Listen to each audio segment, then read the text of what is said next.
than the sea. You made me to be. You made me on purpose, and I am never okay. You remind me of the truth that you have spoken over me.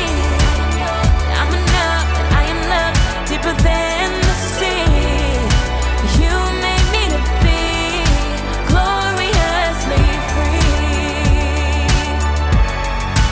Gloriously free. Yeah. Gloriously free. Free. Gloriously free.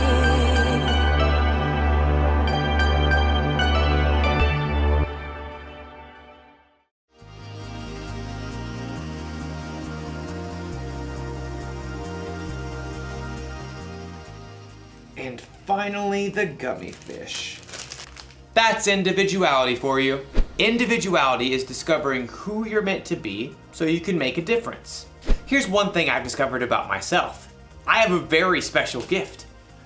I'm kind of an expert at finding the perfect candy combinations. For instance, everyone knows that chocolate and peanut butter goes well together. But did you know that sour worms and cherry starburst together will make your head spin? But my most favorite combination is the one I'm working on right now. I start with sour candy. Oh, I love it so much. But too much sour can be a bad thing. So, to balance it out, chocolate covered raisins. They take some of the punch out of the sour.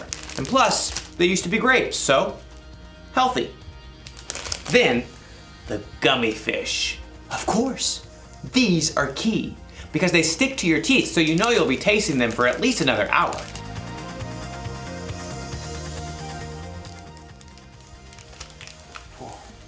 You see that? I used my gift of candy combining to really make a difference in my life. Now I have all these perfect little bags that I can enjoy for weeks to come. Or at least a couple of days. I'm going to eat so much candy. So much candy. I wonder if there's a better way for me to use my gift. One that won't make me sick or cost me a fortune at the dentist. You know, our story today is about a woman named Lydia. She had a very special gift too, and we're going to learn how she used it. So much candy. I'll see you soon. The Bible. It's 66 books of history, stories, letters, and poetry that fit together to form God's one big story. The epic adventure of how He created us and loves us so much that He made a way to rescue us. As we travel through the Bible, from Genesis to Revelation, we discover people who met God and found their lives changed forever. Now, for an amazing story, inspired by the book of Acts, chapter 16, verses 13 through 15. Lydia of Thyatira was a remarkable woman. Her city was known for its craftsmen, especially those who made and sold expensive purple dye. Take a look. I use only the finest snail shells. Though most successful people in business were men, Lydia learned the craft of purple dye. And when she traveled to the Roman city of Philippi, she set up a business selling rare, expensive purple cloth. Please note, we have lilac, plum, iris, lavender, and grape fabric laid out. And over here you'll find amethyst, eggplant, and orchid. Lydia had likely been raised to believe in many false gods, but in her heart, she knew there was something more. The Jewish people believe in just one God. What if they're right? The city of Philippi had laws against bringing any unknown religion into the city.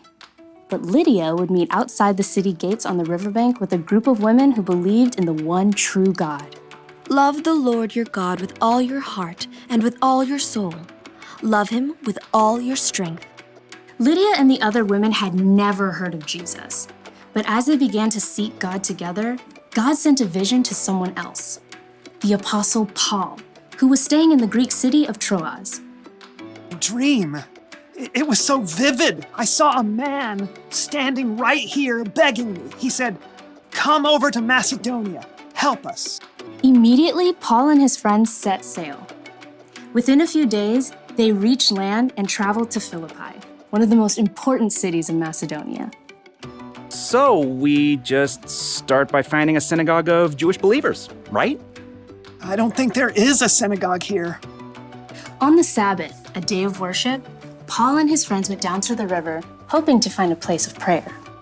Shall we gather at the river? Excuse me. Hi there. Do you wish to join us? We're praying to the one true God.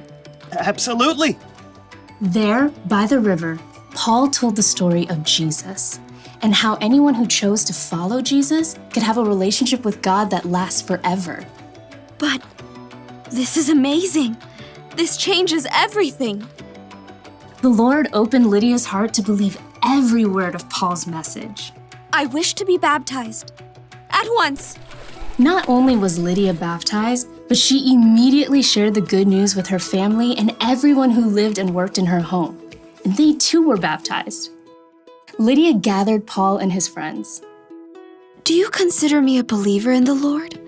If you do, come and stay at my house. We would be honored. As a successful businesswoman, Lydia's house was likely large and beautiful. We must meet here from now on. Lydia did not hesitate to give everything she had to the believers in the brand new church. And when Paul and Silas were later thrown in prison and then released, they immediately returned to Lydia's home to rest and prepare before they left the city. You must be brave. Of course we will. Don't forget to write. Later, Paul did write a letter to Lydia and others in the church of Philippi, and he remembered his time spent in Lydia's home and the church there with great joy. I thank my God every time I remember you. In all my prayers for all of you, I always pray with joy. I'm happy because you have joined me in spreading the good news. God began a good work in you, and I am sure that he will carry it on until it is completed. In everything she did, Lydia continued to use her gifts to help others.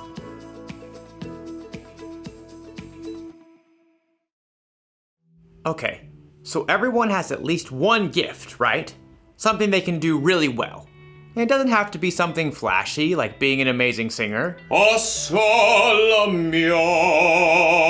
You could be good at baking, swimming, finding things that are lost, talking very, very, very, very fast, making people laugh, identifying different species of birds.